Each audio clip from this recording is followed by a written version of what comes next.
Transaksyon ng kooperatiba na bigas tuluyan ng pinutol ng Bureau of Customs. Ito ay kadahilan ng wala umanong kakayahan ng mga to na mag-import ng bigas. May ulat si Noel Perfecto.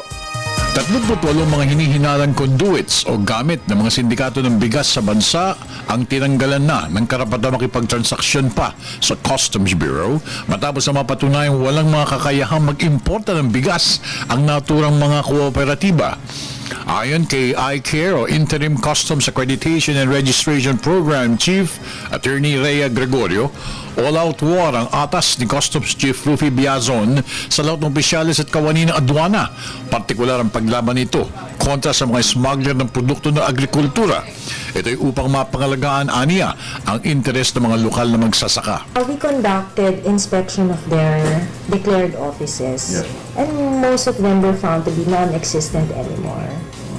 So, upon the instruction of the Commissioner and Deputy Commissioner Lim, we canceled their accreditation here with the Bureau of Customs. Iniwanag ni Gregorio na accredited importers lang ang mayroong rice importation quota mula sa National Food Authority at napatunayang walang ni anumang kakayahan o karapatan ng 38 mga kooperatiba.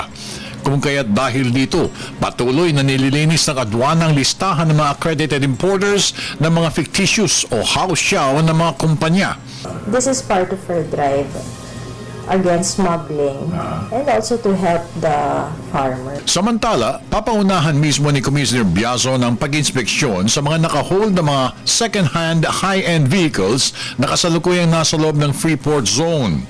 Ito ay matapos na may ulat na mayroong parating na isang shipment ng 400 o 400 Japanese vehicles patungong Cagayan Special Economic Zone and Freeport sa bayan ng Santa Ana sa Pebrero 21, 2013. Matatandaan na may nauna nang pumasok na 200 used cars sa Port Irene sa kabila ng desisyon ng Korte Suprema laban dito.